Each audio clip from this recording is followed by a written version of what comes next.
Good afternoon, everybody. This is Brenda Perryman. I'm back on today because last week I had Lewis Manley Jr. on with his incredible Negro League collection and a collection of black sports figures from not only baseball, but football and other sports.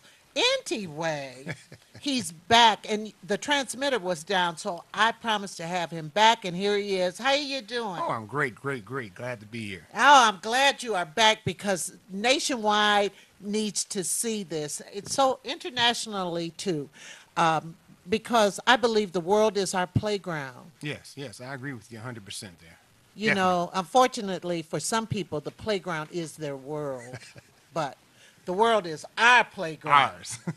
And Lewis, let's kind of go quickly hmm through the idea about you uh, starting to collect. What was the first thing you collected? Wow. I'd have to go back to 10th grade.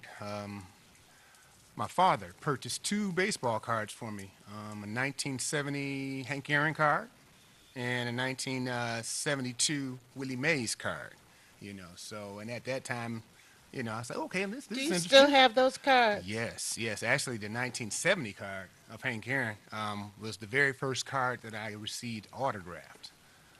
Yes. Wow. So yeah, that's a story behind that in itself. So how that happened, but yeah, I still have the two cards, and I've been running ever since. Yeah. Now, are those cards worth anything in the Oh, marketplace? definitely, definitely. Well, first of all, everything I do is autographed. When you have an item autographed, it takes it to another level. Gives it a Okay. personalization. It's also as far as collectible. When it's autographed, it's that's the highest level of collecting that you can have on a collectible. Oh, okay. Autographs. So, I remember you saying that you got those two cards, and then you didn't pursue it. Oh no, no, I didn't pursue collecting at all at that point. Being in high school, your mind is all over the place. You're trying to get those grades and get out of school. First of all, that's priority in the house. So, what happened was I received those two cards, and I started collecting regular baseball cards. Started going to the shows on the weekend, from time to time. Well, I have to ask this Uh question. huh.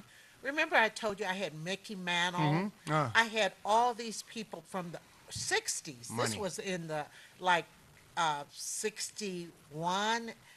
I had money. cards and everything.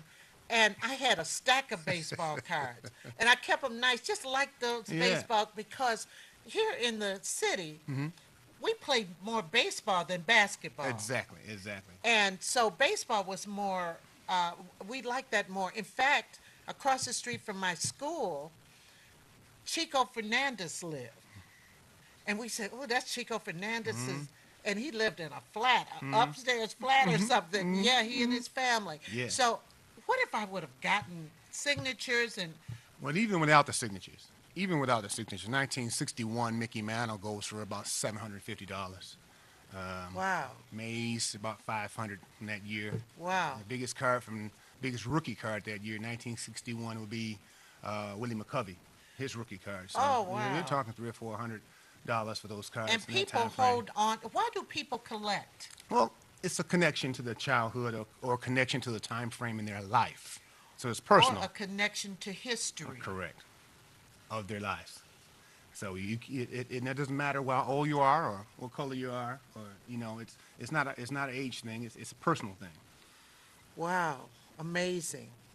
Yes, Okay, yes, so then after that, okay, you had that, you let it go for a while, you graduated from yeah. high school. Graduated from high school. Actually, I would say my senior year in high school, I had a black literature class, and at that time that's when I did a report on the Negro Leagues, and at that time that's when I got into Satchel Paige and Jackie Robinson, and a light bulb went on.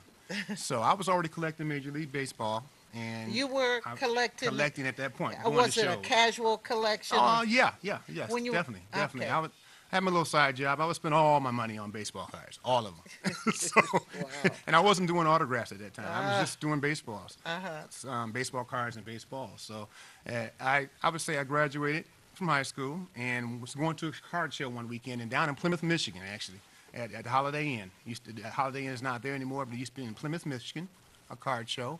And I went there one time and a older gentleman was there, African American named Lou Dials, who happened to be an old Negro League ball player. Now, just show you how you think when you're young, you don't hear what you're seeing in front of you. You don't recognize what you're seeing in Right. front of The you. And let the value of it. value of it, and you let it go past you. Well, I only stopped to speak to him out of respect.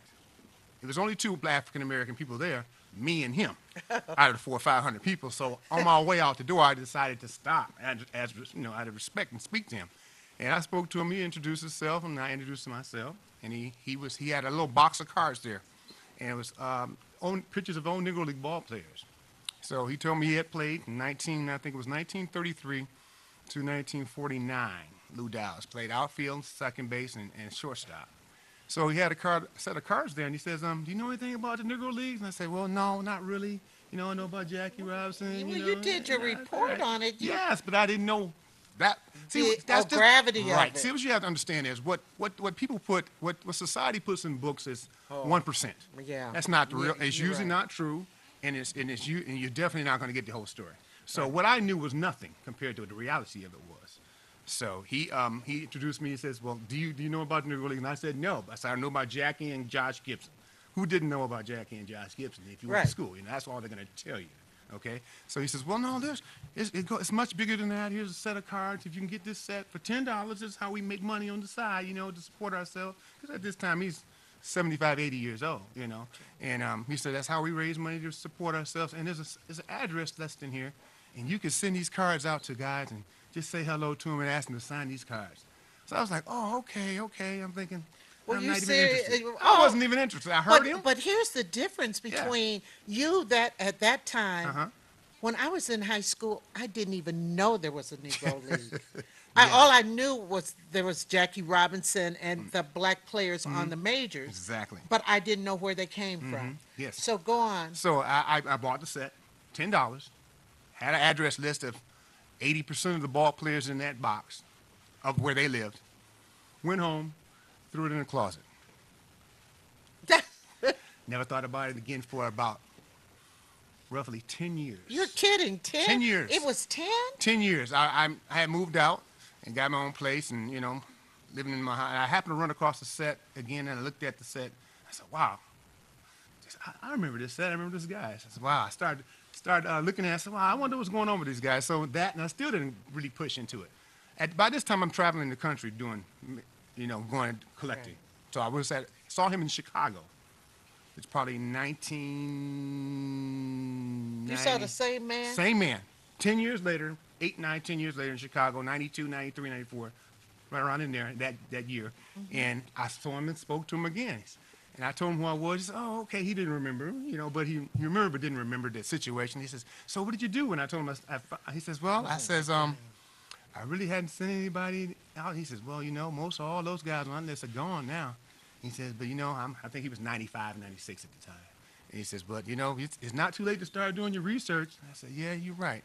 So I come home, and there was a Negro League gathering of old Negro League stars at the Domino's Farms Up in near Ann Arbor. Yes, it was the first show ever done with former Negro League ball players. And the promoter's nephew, I was good friends with him, so he asked me, he told me, "You should come." So I came. How happened you were the promoter's Friend? It's crazy, yeah. isn't it? Because he's collected. Oh, okay. He collected baseball. And we would Okay. go to shows together. But I never had ventured into what his uncle was doing until that day. So I showed up at the show. They said, "Bring your camera. You know, we can do interviews, questions, and all this. It's going to be nice." You know, I said, "Oh, okay." Brought my camcorder super early because I'm there with him because his uncle setting up. Right, right. So it was a huge crowd. I would say 500, 600, 700 people showed up for this event. For Really? 15 ball players were there from the old Negro Leagues. So to make Were they mostly black? Oh, or no, no, what? no, no, no. I would say out of the group, there was probably, besides the players and their families, if you take them out of the equation, I would say there's probably maybe 10 black people out of the whole 700, maybe 10. But this is really going to this is what blew my mind and woke me up. So the question and answer session starts, and they introduce the MC. 12-year-old Caucasian boy from Chicago comes out, and he is the MC. Oh, God. 12 years old, he knows all the history of the Negro Leagues. He knows all these players personally. You can tell you when they started, when they ended, who they played for, their history, what they did, and everything. And I'm sitting up here 23, 24, and don't know anything outside of Jackie Robinson and Satchel Paige. Needless to say, that was the last day that ever Right, right. happened. So I was on fire ever since then. So Okay. since '94, I've been doing Negro League history. Wow, that's 25 Yes, years. yes, 25 25 years. years. So what did you do? How did you get started? Well, I mean, what happened was, even connection to that same show where we're in line getting a bat signed. I had purchased a jersey because it was one of the last jerseys left, and I didn't want to look crazy missing it, not having anything from this big event. So I bought the jersey, and the jersey was a jersey of replica of 1946 Newark Eagles jersey, flannel jersey. So I bought that, and I was wearing it. I was standing in line to get my bat signed by everybody, all these legends that are there. And one of the players, Double Duty Ratcliffe, which we will talk about later, had stopped the line because he needed to eat. Now, Double Duty would stop whatever he wanted to do because he did what he wanted to do. right, So right. I stopped the line, and I'm stopped right in front of a ball player. And the ball player's name was Leon Day. He's now in the Baseball Hall of Fame. And he says to me, "Son, what's your name?" And I introduced myself, and he says, "Do you Manley?" He says, "Did your family, you kin to the Manleys that own the Newark Eagles jersey like you have on?" And I says, "Huh? I don't know. I don't know. I don't think Well, so." So you know how how I felt at that moment. He says, "Well, you need to check into that, son." I said, "There's not many Manleys around, and you know, they were good people. I mean, and they owned the team, and you know, this, that, and the other." So I went on and did some research and found out 10 years, about 7, 8, 9, 10 years later, that they were distant relatives. So we did own a Negro League team back in the 40s. wow. Yes, the Newark Eagles out of New Jersey. And they did win the World Championship in 1946. Newark. Newark Eagles, yep, Newark Wow. Eagles. Yeah. So they had Negro League teams in how many different states or Well, that's hard to say. You got to understand the Negro Leagues became the Negro Leagues as far as an entity and an official league in 1920. But before that, 1901, 2, 3, 4, 5, there were Negro League teams before the league became official, oh really? all over the country, mostly in the South, and you know what they were called played in the Sandlot leagues before they became the Negro Leagues. You know, it just really gets my heart that we want to do, in those days, we wanted to do things, but we couldn't do Exactly. we wanted to highlight our talents, but couldn't do it. But Exactly. we still Still push found through. a platform. Yes, yes. That's the, That's the thing about African Americans. We're resilient, and we've done so much that's always covered up in the public, you know, when it comes to being doctors and being first in doctors, well, heart you surgery think and everything about it, else, you know. you really think about it, when I couldn't understand it, even though I was an adult, when Hank Aaron was getting ready to break that record, why people were so upset. I said, why? I mean, What's the problem, right? And what are you afraid of? that pudgy Babe Ruth. Yeah, I mean, yeah, I mean, really, yeah, seriously. yes. You know, and this, I don't know. It's something about black people that society seems to have an issue with or scared Or of. society thought there was a place for them, and the place wasn't It's being taken away from been yes, and taken away. right. They want to keep us in our corner. They want to be able to control what we do and what we don't do, what we accomplish and not accomplish. Well, you know, it just seems to me like money started talking. That's why how Jackie Robinson got in the league, and all of these great players. Or okay, maybe it was the benevolence or altruism of the owners to say we need to open this up. Really, that's a whole story in itself too. First of all, there was never really a rule, never a written rule that kept African Americans out of Major League Baseball. That was a rule, it was a spoken rule, but never a written rule. One of the owners did not want an African American to play on the team, and he was the best player out there. So he said there was a rule that they couldn't do that. And then when they had their meeting of all of the owners, they voted verbally that they're all going to stick together on this. This is in 1915. So God, it sounds like Colin Kaepernick. yes, You yeah, know, yeah, we're yeah. not going to have We're him not on. gonna do it. So this was a verbal. There was never a written rule keeping us out. Okay, So I didn't know yeah, that. so I that's didn't know that's all that. verbal. It's never written. Okay. So they just colluded together and said they were going to do that. And that's how it happened for 50 years. For 50 years they kept black people out because of an agreement, along together with the owners, and it was not never put in law. It was just something they just verbally had a meeting and said, and they all stood together for all the way into 1945. So you started collecting, Mm-hmm. and one thing you did with the collecting, you got autographs, Yes, yes, and yes. that to me, that a lot of times I was satisfied back in the day with just the card, Right. but you mean an autograph? Now, an autograph card, would that be worth more? What happens is with the what puts your autographs on a higher level. Everybody can, if you're into it, you can obtain an autograph if you can get to that person. But in the autograph field, unfortunately, it's three different levels. How common is it to get to that person?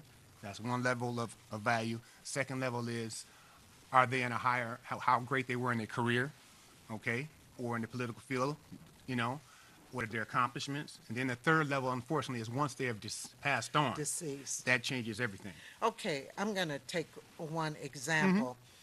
For example, when not Little Caesars, University of Detroit was, they were recruiting my son for basketball. And one of the little artifacts they gave him a baseball signed by Alan Tramble Mm-hmm. and a hockey puck signed by Steve Eiserman. And so that was 20 something years Uh-huh. ago. Mm-hmm. Would those eventually be worth something? They already are. They were worth something then. Now both of those If people they're are in the in the Hall Hall of of Fame in hockey and baseball. Trammell just went in last year in 2018, and a signed baseball of Alan Trammell is about $75, and a hockey puck is about 150 for Steve Eisman. Wow. Yeah, Well, I know he has that yeah. stuff. I finally gave it to him because if I gave it to him in the dorm, he would have Oh yeah, lost it. right, So I definitely. kind of held on to that Good stuff move. because I didn't know if it would ever be worth Oh, anything. definitely, definitely, and that's not just because of Detroit. That's national. Those prices are national. That value is national. Once when you hit the Hall of Fame level in any sport or any category, whether it's journalism or sports, Or that sends you in the entertainment. entertainment. It doesn't. Any Hall of Fame, your name Hall of Fame is next to your name. That pushes the value up. Now you have this Wheaties box, which Hmm. I love. And this box, what year was this? That's from what that is, a commemorative piece that Wheaties did for the 75th anniversary of the Negro Leagues. So they released that in 1997, and that is a very limited edition. That run was available to the public for about roughly a month in the stores national What wise. years again? 1997 is when they produced the box. Okay. Yes, for for a while, about 1 month.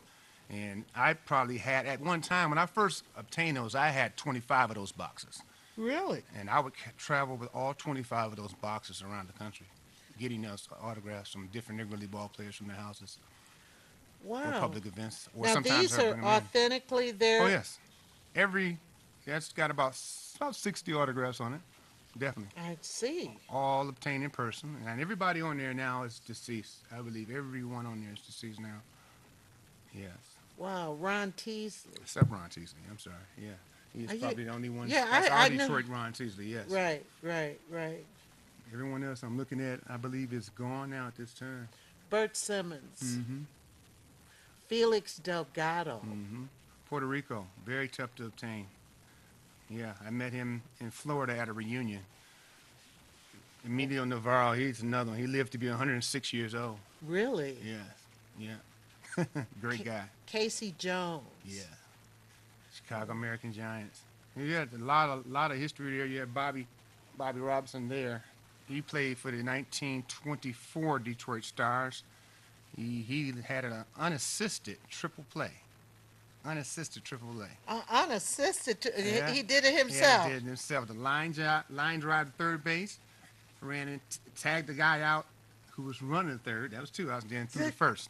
Wow. So, Amazing. So what happened to the rest of the boxes? well, I have them. I have probably still 14 left. All the rest have been sold. What are you gonna? Oh, you sold them. I sold the extras. What I do is I always, it's another level of collecting. You never settle for one item. If you're going to obtain something, if you're going to collect something, be smart about it. And what I mean by that is have 2 to 3 items. And what that does, that gives you power. That gives you trade power. That gives you sell power. So if you find something else, you can always bargain and sell one of those extra items so you can obtain something else. And that's how I made my collection super grow so fast, is because I haven't really spent a ton of money except for when I needed to. But for the most part, I do a lot of trading and selling on Okay. extra items that I have signed. This is fabulous. Yes. So you encased it in Yes. here. Yes. That's Now, so the who makes fingerprints on these there. cases? Oh, there's a couple different manufacturers. That's all they do is protection for items. Is that Jim Zapp? Yes. Yes, Jim. Yep, Jim Zapp played for the Birmingham Black Barons. Played teammate of Willie Mays when Willie Mays was in the Negro Leagues. Really? Yep, he was on the 1948 Birmingham Black Barons World Championship team. Yes. I had a Willie Mays baseball card. Oh yeah, yes. Mays Yeah. stuff never goes down. I told my mother she ruined my life. Because I kept a lot of junk. I always just kept stuff. Yeah, but that's good because African Americans tend to do this, and I've been doing this a while now. We don't value our heritage, our items, our lives, as far as things that we come across in life. So the records, the sports memorabilia, the pictures, the interviews, all that stuff. 99% of the time is lost or thrown away because we don't need that. And then as soon as someone's looking for it, oh, I had it, and it's too late. Right. Now, the Tuskegee Airmen, are these Tuskegee Airmen signatures? Yes. What that is an item in the GI Joe commemorative item rather of the Tuskegee Airmen, and I can't exactly remember the year, but I believe it was early 2000s, 2005 or six. What persuaded the companies to do this? Do you? I think what happens is sometimes it's funny, it's by chance, just like how I end up doing something with the Harlan statues. I met the president on a whim at a show, and then she got interested, and that's how that came about. So chances are someone met or someone had a meeting that they had an idea, and they said, why not? We need to give them some love, because around that time a lot of the war history was really starting to come out, especially about what the Tuskegee Airmen did. And a lot of commemorative pieces were coming out around that time. So what they decided to do is have a national reunion at the Tuskegee Air Base, which I grew up from down the street. My grandparents and parents grew up in Tuskegee, and so yeah, I was at yeah. that great reunion, and it was unbelievable. Channel 4, NBC, ABC, all the world news was there, and it was probably about 200 plus Negro I look at the pride. Tuskegee Airmen still alive I there. have to tell you this. It just makes me just kind of choke up looking at the pride that they have in some of these signatures, everybody. Al Buford, Buford A. Chisholm, and 99th First something Squadron. Yeah, that's 99th Fighter Squadron. That's from the Tuskegee Airmen. And crew chief. That was the one that did all the flying as far as Oh, in man. war. And you got Alex Jefferson, who was and still is the oldest living, highest ranking African American in the military. He is a colonel. So yes, and he is from here. He's here in Detroit right now. What year? How old is this I man? think Mr. Jefferson's about 95 or 96 now. Yeah, 97, that right is around there. possible. Yeah, that is possible. I was just thinking, I said they fought this, and then I realized, I said, my mother's 99, and she was born in 1919. So Yeah. this is her 100th year. He's still in his right mind and everything. So is she. Yeah. Maybe we should introduce her. No, I'm just, I'm so silly. I tell you what, it's definitely a lot to learn from them. Yes, Just how and about life, period. I mean, where they put what they were a member of, Exactly. and Mutiny 101, Right. and So what you're looking at is their squadrons Yeah, from the yeah. Tuskegee Airmen, what category they were in with the Tuskegee Airmen. but the pride. Oh, no the doubt. pride. That's doubt. what I'm saying. No the doubt. pride is fabulous. Now, what do we have here? These, I would. Do they sell these at different times of the year or No, what? no. If you, I own every piece of these that are still available. I own them. You'd have to contact me. What you're looking at is, Oh, well. and I do have them available. Please contact me, and there are pieces for sale. What you're looking at here is, once again, I was at a card show, and by this time I'm doing Negro League history research real heavy, probably 10 years, 15 years at this point, and I knew Buck O'Neill and all of these other Negro League legends were very well at this point. And I'm at a show in Chicago, and the owner of Heartland Statues was there with their huge display, selling their other statues of Major League Baseball players and, political people and all of this. And she had a statue of Buck O'Neill there. And I looked at it and I said, yeah, I got one of these. I know Uncle Buck. I call him Uncle Buck at this point. Uh-huh. And she said, oh, yeah, you do? Blah, blah, blah. Yes. I said, yeah. She said, I'm very interested in doing Negro League ball players, but I don't know how to get in contact with them. I said, well, I know them. She said, you do? I said, yeah. I said, well, I'll tell you what. Call Mr. Buck O'Neill and give her a few, Uncle Monty, Monty Irvin, Hall of Famer. I gave her a few names and said, give them a call and for a reference on me. And if after you talk to them, give me a call back if you're still interested and I can help you with it. Right, right. So she did her research on me, called me back in 2 days and said that you come really highly recommended and, and I would love for you to run my Negro League line in Heartland for Heartland Statues in Ohio. So what happened was, to make a long story short, What part of Ohio? I never had to go there. I always meet her in Toledo at the warehouse. So that's where me and her would meet as far as handling business and bringing them in. I was named in charge for the Negro League line for the Heartland Statues, and I designed 24 Negro League statues over the Now, years. when you say you designed, what about the faces? What we're looking at is a complete replica of that specific player. This is a real player. Yeah, That's Harold B. Harold- Bob Gordon. That is And- his likeness. And this was the owner of... Yes, it's Minnie Forbes, still alive. Still alive, the last living owner of a Negro League team, period, in the world. And she's here in Michigan, and each one of these statues is only 100 made. They're numbered on the bottom, and they are autographed by the players. And they come with certificates and everything, and pretty much all sold out. They're all sold out from the company, okay? And what happened is Okay, they were Louis. going so Okay. quick. I had to get a few for myself. I know. So what I did is I was in control. I would design the statues, the coloring in their likeness and everything, and then made sure that their contracts were signed and they got paid up front and Good. for the likeness and the autograph session. And they also received the first 10 of each statue.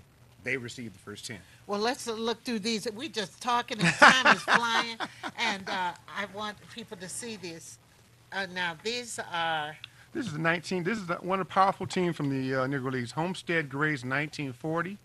This is a team photo, and it's signed by about 5 players here, all deceased players from the old Negro League team from 1940 Homestead Grays. Wow, 1940. 1940. Jeez. What, I mean, this is just amazing. It's amazing. I imagine, I said, I wonder how tall they were. He doesn't, he is Yeah. black. Okay, isn't now, that is Wilmer Fields. He is black, and at that time, as you probably know, sometimes we would go to certain places and we can get in and they call it passing, correct? Yes. Okay. Wilmer Fields is a great example of not taking advantage of the situation. He stayed true to his culture and who he was. Wilmer Fields was offered a contract 3 different times by Major League ball clubs in the 40s, as long as he would say he was not black. Wow. He refused all 3 times because he's black. And he's just very, very fair-skinned, and he was a great pitcher. He had a 15-year career. Well, Branch Rickey wasn't around, was No, he yet? no, that was before Branch. I remember some things from my You're on top of it. Okay, now what do we have here? What we're looking at is Memphis Red Sox from 1949. And what you had is a lot of times That's 70 years ago. yes. And everyone on there is autographed by 7 ball players. But one key name here that history, no matter if you're into baseball or not, knows, Lionel Hampton, the great musician. Oh, that's right. Yes. That's right. Because you said he owned. Yes, he owned the New York Black Yankees for about 9 years, which is a Negro League team. That was And such a funny name. here he is right here. Talking to the mic. Yeah, Yeah. Oh, I'm Well, sorry. And there he is right there. well, okay. I can hold the pictures. Okay. Yeah. Okay. Um, See, Lionel Hampton. yeah, a lot of times entertainment and the ball players, they ran together. It You know, still does. still They do. still do. They still do. They still do. So what we got here is, here's a great example of what I was just saying, how entertainment and sports ran together. This is the great Lena Horne throwing out the first pitch at a Negro League game in Baltimore with the Baltimore Eli Giants. Well, I bet those guys went Oh, crazy. you know it. Look at them. They're standing around. Like, couldn't wait to get close to it. And it's a signature by Lena Horne down here. Definitely. It's autographed How Lena did you Horne. get that? Well, I got that piece in an auction. I have never met her in person when she was around. I did not, never had the pleasure to meet her.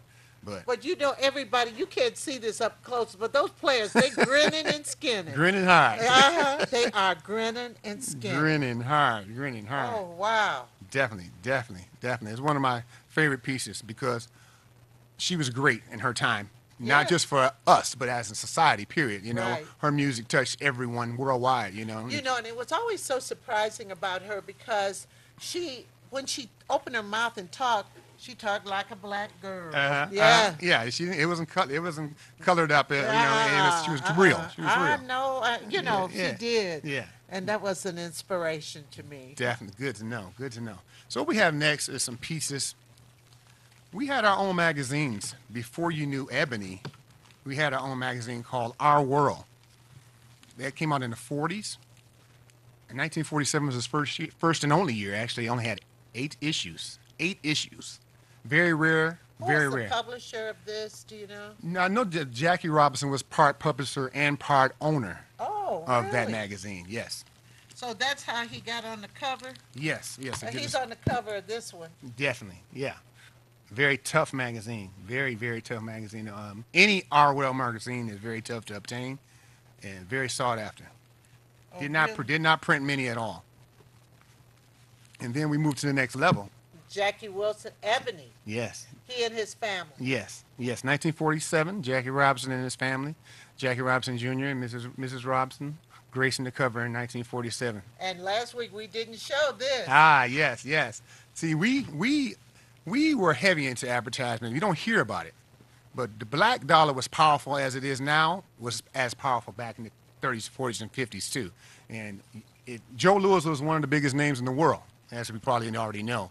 And as you can see, they're having advertising anything from cigarettes on this ad to automobiles to housing. Chesterfield cigarettes. I hadn't heard that name in a long time. Oh, that is something. Yes, it's black. Let me just say one thing. The black dollar has always been powerful. Yeah. One thing that people don't know, the Negro Leagues, which, as I said, was officially started in 1920, 20s, 30s, and 40s, the Negro Leagues was the second largest black business in the country, next to insurance. Really? Yes. Owned our own stadiums, owned our own teams. Who wrote their names down in here? That is whoever previously owned this. They Oh. they hand wrote that across there. Okay. Yeah. I don't know if they thought they were going to forget who it was or not, but Yeah. Here. I got the yeah. All right. Now, Lady Sings the Blues. Why do you have? Because iconic, collectible. What this is an ad card. This is an ad card that they were sent out to the movie houses Oh, really? to advertise the movie before it came out, and they only made a certain amount. There were only 393 Oh. of these in the world. Oh, and it's numbered. Right. So what happens is they would send these to the movie houses so you know what's coming. This is Diana Ross and Billy D. Williams. That's correct. Yeah, and what happened was All I 99% see is Billy D.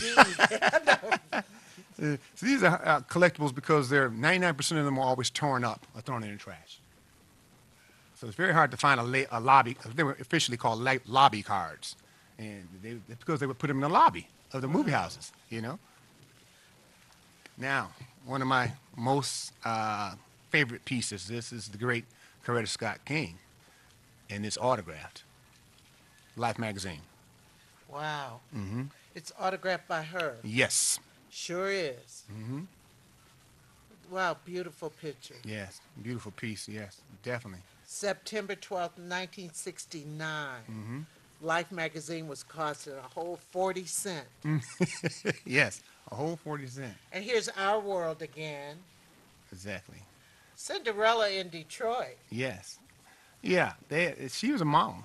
They're talking about her in that book, in that magazine, speaking about her and her upcoming as far as her career.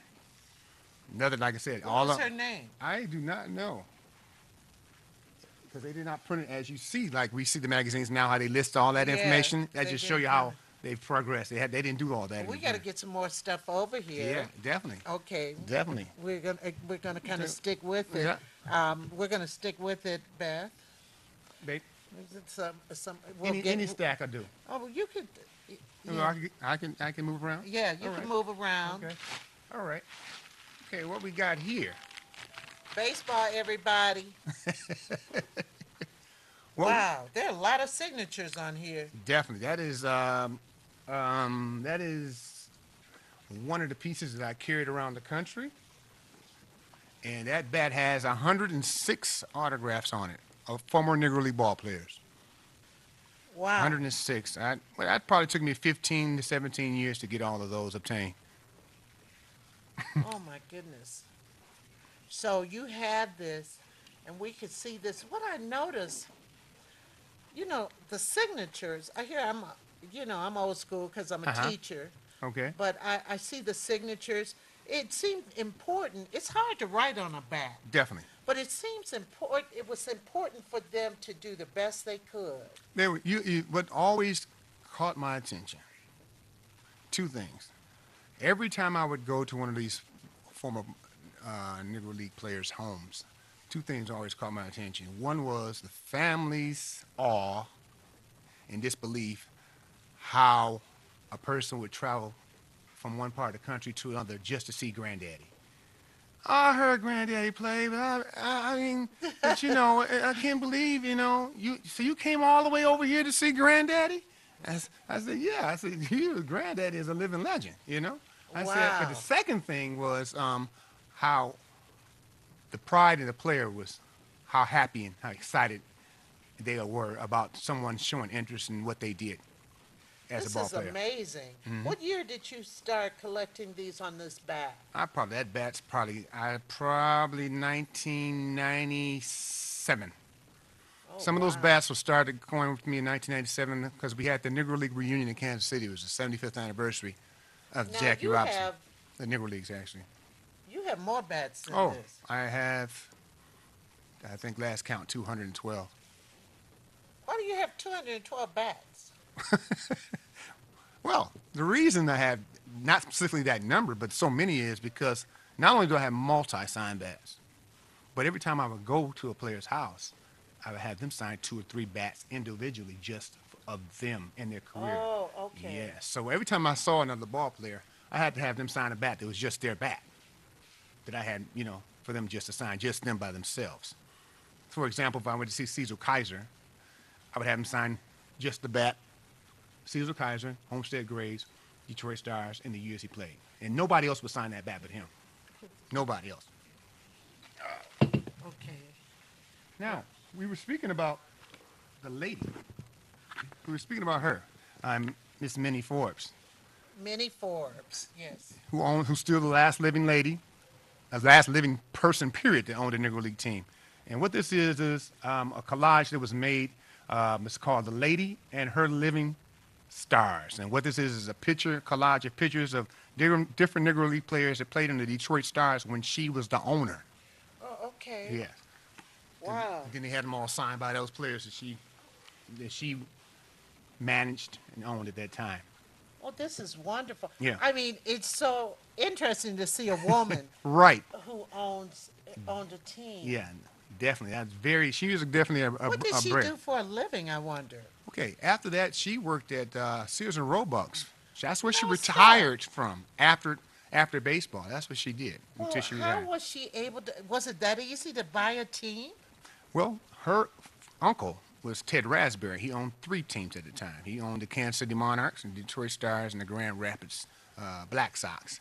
And there was a rule you could not have more than 2 teams. You could not have 2 teams in the Negro Leagues at the time. And at the time when this transaction happened, he owned the Kansas City Monarchs, like I said, and the Detroit Oh, Stars. okay, So she okay. purchased the Detroit Stars. Okay, so you have several of these pictures. Yes, we had a total of probably 19 prints in there left, and there were only 50 were ever made. Oh, So, wow. like I said, we'll give information out to anyone who's interested in collecting. They can give me a call, or What's your number? well, my direct number for that would be 313-282-8527. Okay, let's see what's next. Let's see what we got going next. This is Black history at its finest, man. Two big names here. This is the Negro League Museum, which is located in Kansas City, Missouri.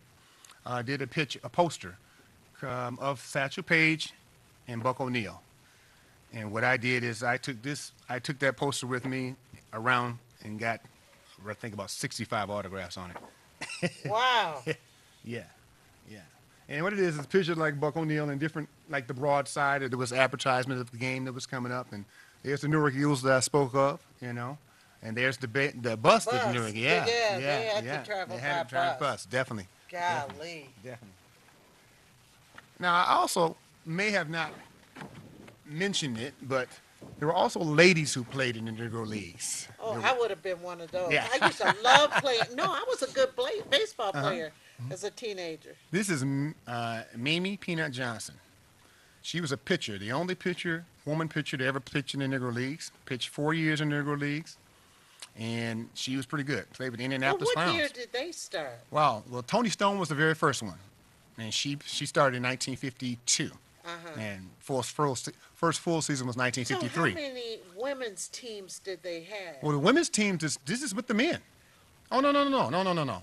This is with the men. They played. Yeah, she played in the Negro League, the men's Negro League. There was only one league, and that was all men, the Oh, Negro League. excuse me. Yeah, she's pitching to men.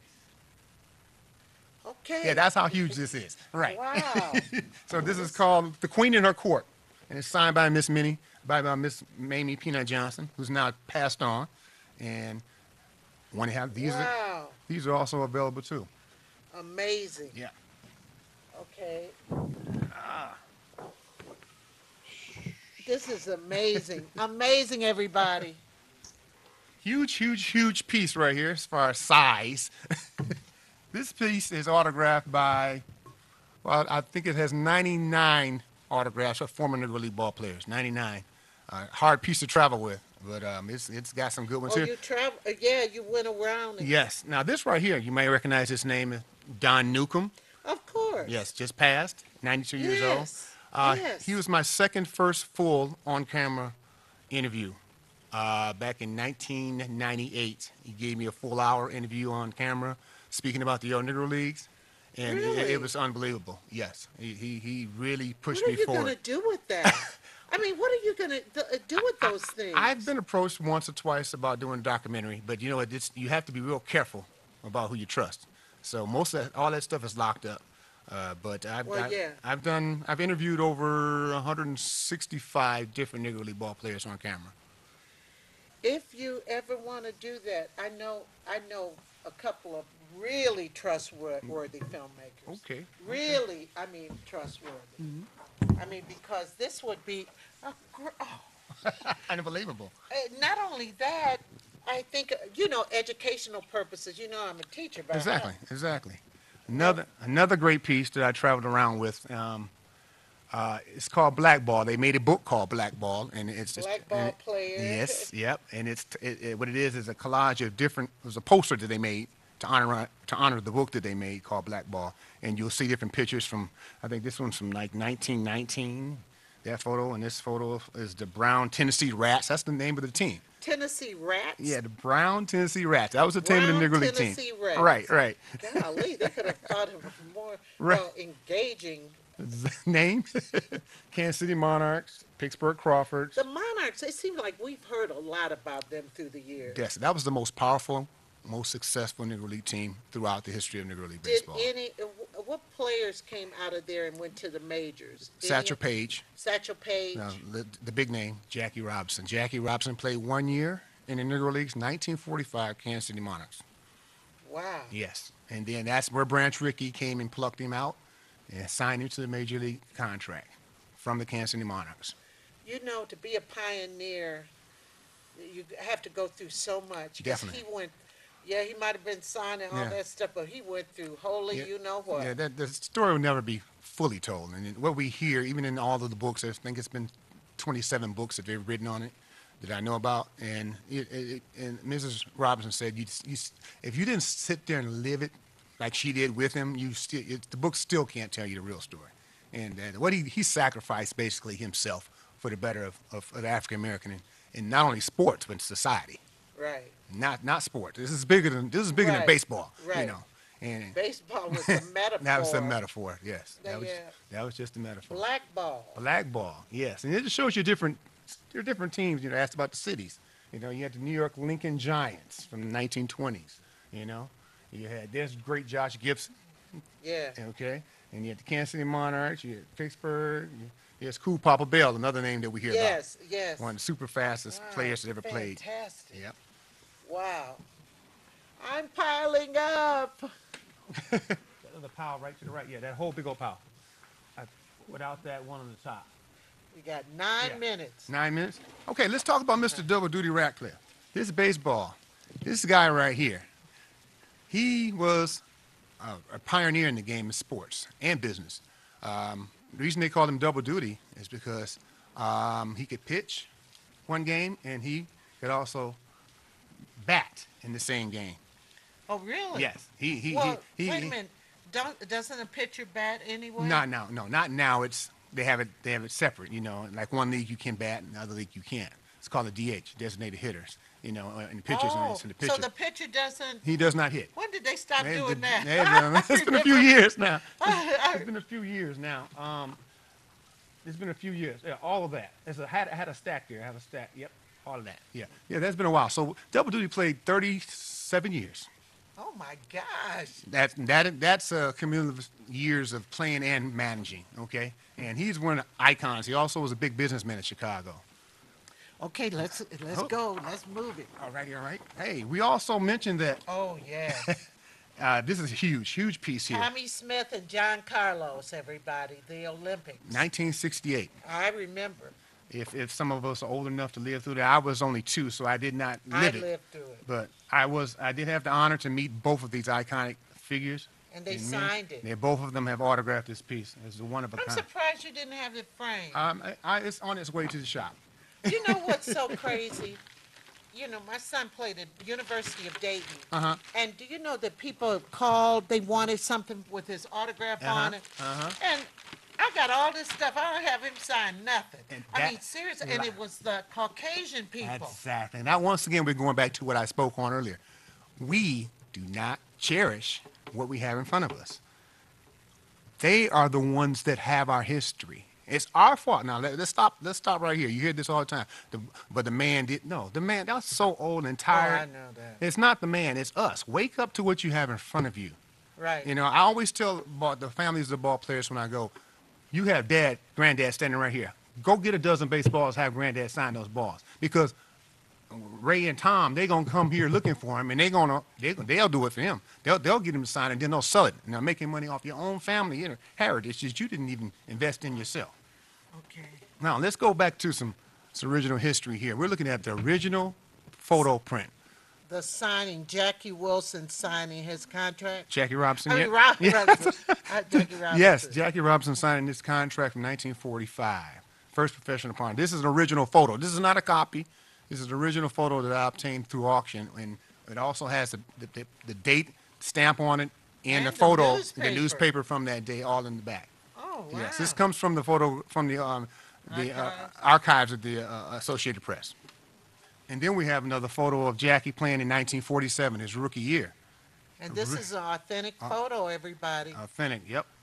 And that is Mr. Stan Musial sliding into second. Oh, God, history. Real photo. History. Real photo. You have a museum. He does, everyone. A couple of pieces I want to get into before our time runs out. Yeah.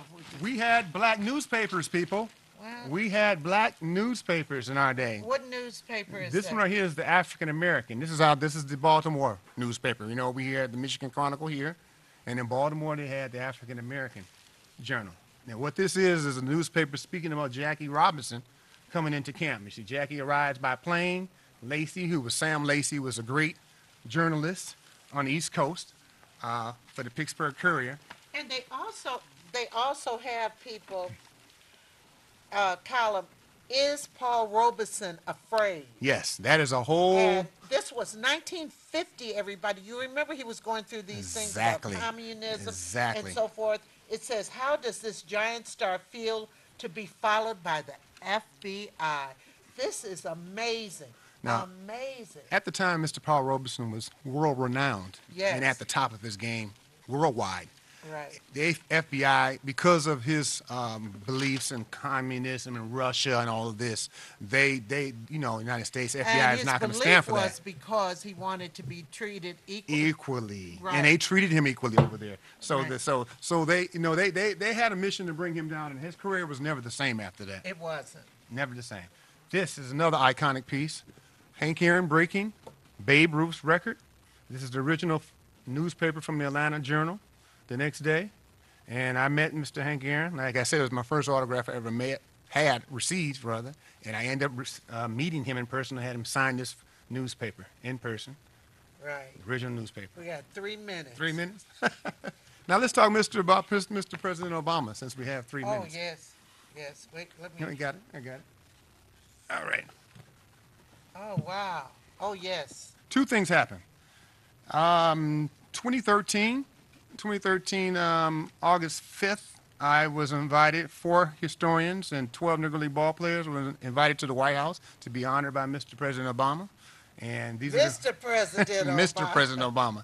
Yes, definitely. It was a great day for me. Definitely. I was happy about it. And this is the prints that they made to commemorate that day.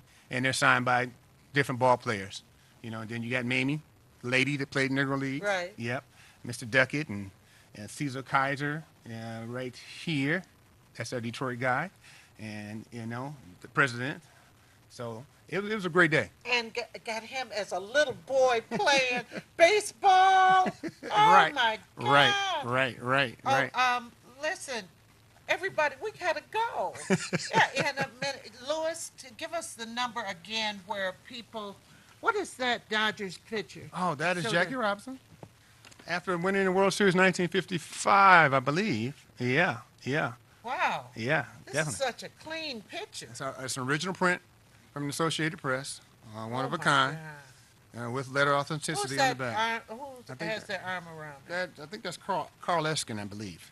Wow. yeah. He didn't care, Oh, no. Yeah, he didn't care. It wasn't always like that. At the beginning, they cared big time. Okay. Well, how can people follow up on this? Well, they can email me at theautographman11@hotmail.com, autographman11@hotmail.com, or they can give me a phone call at 313-282-8527. Wow. I'm so glad we got to do this again. I'm still as excited. This is great. So value, let's just say this. Uh-huh. Let's value what we have.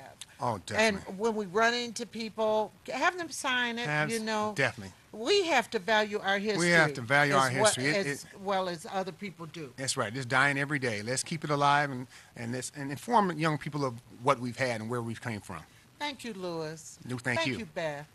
Oh, I gotta say that. No doubt. She helped carry. No doubt. She No- was our technician. Okay, everybody. I'll see you again next Friday with a great show. And thank you, Louis. Thank you.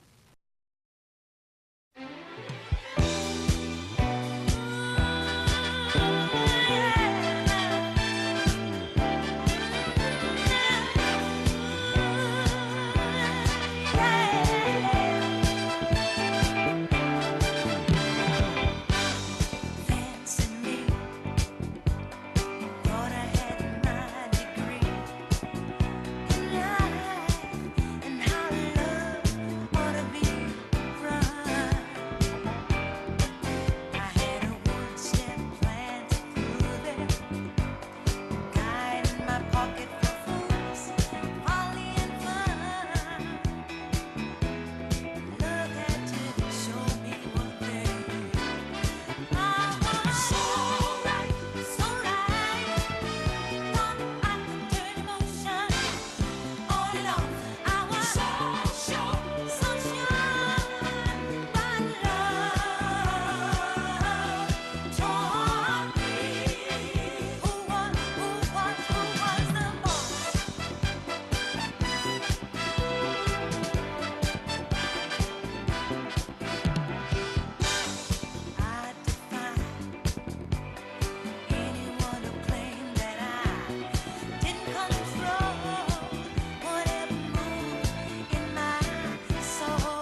You're watching WHPS, Highland Park, Detroit.